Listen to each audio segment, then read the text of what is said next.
یمن اور شام کے لیے برکت کی دعائیں کی. تو جس خطے کے لیے حضور برکت کی دعائیں کریں، آج وہ کھنڈرات کا منظر پیش کر رہا ہے. بچے درختوں کی چھالیں کھانے پہ مجبور ہیں. غزہ، کھنڈرات کا منظر، لبنان میں ابھی جو کچھ ہوا، یہ کہیں گم ہوتا جا رہا ہے بیک اینڈ پہ. کیا کہتے ہیں مسلمانوں کو کیا کرنا چاہیے فیوچر میں؟ جی بہت بہت شکریہ سوال کا. دیکھیں مجھے بڑی خوشی ہے کہ آج آپ نے جب پروگرام شروع کیا تو صرف آپ کے پروگرام سے یہ گونج نہیں آ رہی، بلکہ ہم جانتے ہیں کہ پوری اسلامی دنیا سے یہ ایک گونج آ رہی ہے ریوائول کی، مسلمانوں کے اکٹھا ہونے کی. آپ جو ہے نا سنتے ہیں کہ جس طرح آپ نے بھی کہا متحد ہو کر ایک فوجی قوت بننے کی، یہ ہر طرف سے ہمیں یہ آوازیں آ رہی ہیں. ایسا چند سال پہلے تک نہیں تھا، ابھی یہ ممکن ہوا ہے. لیکن آپ ہی کی ابھی اس ڈسکشن میں پروگرام میں سوچ ہی رہا تھا تو ڈاکٹر صاحبہ نے ایک طرف ہماری توجہ دلائی اور وہ بڑی امپورٹنٹ ہے، اور وہ یہ ہے کہ اس کی بیسس کیا ہوگی. تو اب دیکھیں ایک بیسس اس کی یہ ہو سکتی ہے کہ ہم کہیں کہ جی ہمیں اس وقت ٹیمپریریلی کچھ مسئلہ ہے، کچھ خطرہ ہے، ایک بڑی طاقت ہے، اور ہم جو ہے نا اس قسم کی بقا والی سوچ کے نتیجے میں اکٹھے ہونے کی کوشش کریں اور کہیں پہ کوئی دو ملک مسلمانوں کے جڑ جائیں، ایک چھوٹا ہو ایک بڑا ہو، کسی کے پاس تیل ہو تو کسی کے پاس فوجی قوت ہو.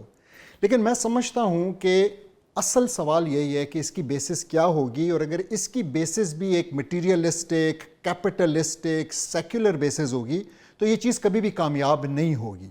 یہ سمجھنا بہت ضروری ہے، اس لیے کہ اس ٹائم پہ جو نظام ہے نافذ، اس پہ آپ کو بھٹکانے کے لیے دولت کی بھی انبار ہیں ویسٹ کے پاس، اور ٹیکنالوجی کی بھی انبار ہیں، سائنس کی بھی ان کے پاس جو ہے نا ایک ریل پیل ہے. سب چیزوں میں اس ٹائم پہ وہ ایک لحاظ سے ایٹ لیسٹ ظاہری طور پہ دیکھیں تو وہ ان کا نظام ہے، ان کا سکہ چل رہا ہے. تو اصل بات یہ ہے کہ ہمیں یہ سمجھنا ہے کہ آپ نے جو آیات پڑھ کے سنائیں، وہ آیات، وہ اللہ کا کلام ہمارے لیے اگر مشعل راہ ہوگا، اور وہ اگر ہمیں یہ ویژن دے گا، وہ ہمارا نارتھ سٹار بنے گا، اگر ہم اس سے متاثر ہو کر، اور اس سے میں مرعوب لفظ جان بوجھ کے استعمال کروں کیونکہ اللہ سبحانہ تعالیٰ ہمیں کہتے ہیں کہ تمہیں میرے روب میں ہونا چاہیے، ٹھیک ہے، مجھ سے ڈرنا چاہیے. تو اگر ہم اس کی وجہ سے یہ کام کریں گے تو ہماری موٹیویشن کریکٹ ہو جائے گی، ہماری موٹیویشن دیر پا ہو جائے گی، اور ہم ایک دوسرے کو کنونس بھی کر پائیں گے. ورنہ تو واقعی کیسے یہ اتنے بہت 57 چودھری ہیں، آپ مجھے بتائیں ان 57 چودھریوں میں سے اپنی چودراہٹ چھوڑنے کے لیے کوئی تیار ہوگا؟ نہیں، ہر کوئی کہے گا کہ جی یہ تو میرا حق بنتا ہے، یہ تو میری چیز ہے، میرے پاس دولت زیادہ ہے، میرے پاس تیل زیادہ ہے، میرے پاس عسکری قوت ہے، میرے پاس جو ہے نا اسٹریٹ آف ہرمز ہے، مختلف باتیں ہوں گی. اصل بات یہ ہے کہ اگر ہم یونیفائی ہوں گے اللہ کے کلام کے اوپر تو وہ ہمیں صرف ویژن نہیں دیتا، وہ ہمیں میتھڈ بھی دیتا ہے، وہ ہمیں یہ بھی بتاتا ہے کہ ان اختلافی ایشوز کو پھر ہم نے ریزالو کیسے کرنا ہے. وہ ایک مکمل سسٹم ہے، اور جب تک ہم یہ نہیں کریں گے ہم اسی طریقے سے انفارچونیٹلی مار کھاتے رہیں گے، چاہے ہر کونے سے یہ آوازیں آنے لگ جائیں. کیونکہ آوازیں آنا is something emotional, what we need is a practical road map, اور وہ روڈ میپ صرف قرآن اور سیرت سننا کے اندر ہے. ڈاکٹر صاحب یہ جو سندور کو ہم نے تندور میں بدل دیا تھا، آپ کو پتہ ہے وہ کیا کہتے ہیں، اودم پور میں اودم مچا، اور اس کے بعد انہیں چیتا جلانے کا میرے خیال میں ہم نے موقع نہیں دیا تھا. ویسے ہی لکڑیاں ضائع کریں گے، راکھ ہوا میں اڑا دیں گے. تو یہ جو ہندوتوا کا ہے خطرہ، چونکہ نعمت اللہ شاہ ولی نے 700 سال پہلے پریڈکٹ کیا تھا ایک جنگ ہوگی، اور حدیث میرے سامنے ہے، اس سے بڑھ کے کریم آقا نے فرمایا میری امت میں سے ایک قوم ہند کے خلاف جہاد کرے گی، اللہ انہیں فتح دے گا، ہندوستان کے بادشاہوں کو اس حال میں ملیں گے زنجیروں میں جکڑے ہوئے. اللہ اس قوم کے گناہ معاف کرے گا اس صلے میں، پھر وہ شام کی طرف لوٹیں گے اور عیسیٰ ابن مریم کو شام میں موجود پائیں گے. اب اس حدیث کی تفسیر نعمت اللہ شاہ ولی نے کی ہے. جو ملک اس میں شامل ہوں گے اس میں پاکستان، ترکیہ، دیگر ممالک کی بات ہے. لیڈ اس کو شاید پاکستان کرے گا، حتمی رائے ہم تو نہیں دے سکتے، واللہ عالم بالصواب. آپ کیا کہتے ہیں؟ کہیں وہ مناظر نزدیک ہیں؟ اور جاتے جاتے یہ بتائیں کہ کتنا عرصہ باقی ہے؟ جو اینڈ آف ٹائم کی پریڈکشنز میں دیکھ رہا ہوں، لگتا ہے کہ کہیں کسی کارنر میں یا مڈ میں کس طرف ہیں؟ جی ڈاکٹر صاحب. جی بالکل.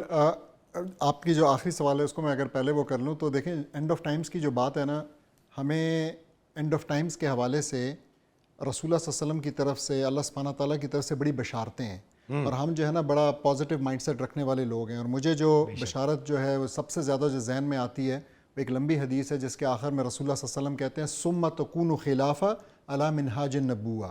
تو یہ بڑی امپورٹنٹ ہے کہ پھر سے ایک بار پھر یعنی بہت کچھ ہوگا, مسئلے ہوں گے, اور اس کے بعد ایگزیکٹلی خلافت جو ہے ریوائیو ہوگی. اور جب خلافت ریوائیو ہوگی تو پھر میں آپ کو یہ بتا دوں کہ یہ جو آپ نے پہلے سوال میں چیز سامنے رکھی, India will actually be a non issue, یہ ہمارے لیے کوئی ایشو نہیں ہے.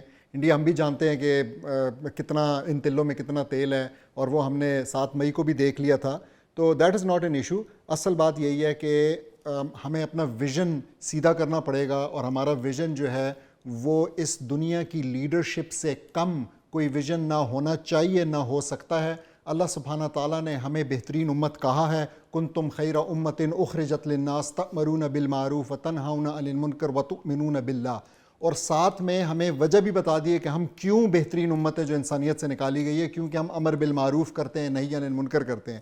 ہم وہ امت ہیں جو کہ اس دنیا کو, انسانوں کو ظلمات میں سے, اندھیروں میں سے نکال کر اسلام کے نور کی طرف لے کے جاتی ہے. تو اگر ہم یہ کام کریں گے تو ہم وردی ہیں اس کے اور بہترین امت کہلانے کے, اور کہلائیں گے. اگر ہم یہ کام نہیں کریں گے تو ہم پھر اپنے آپ کو بہت ہی کم قلیل قیمت کے عوض بیچ رہے ہیں. ڈاکٹر عبدالبصیر قاضی صاحب کے لیے کیا میسیج ہے؟ بس میرا میسج یہی ہے جی کہ دیکھیں, اس سب ڈسکشن کے اندر بہت ضروری ہے کہ ہم یہ سمجھیں اور اسلام کو ایک ریلیجن کے طور پہ دیکھنا چھوڑ دیں. یہ صرف آپ کی عبادات کو ریگولیٹ کرنے کے لیے نہیں آیا, بلکہ اسلام ایک دین ہے, ایک مکمل دین ہے. سیاست کے اندر اس کا ایک بہت بڑا رول ہے, اکنامکس کے اندر اس کا ایک بہت بڑا رول ہے, ہمارے سوشل سسٹم کے اندر اور چیزوں کے اندر. ٹائم آ گیا کہ ہم اب اس بات کو سمجھیں.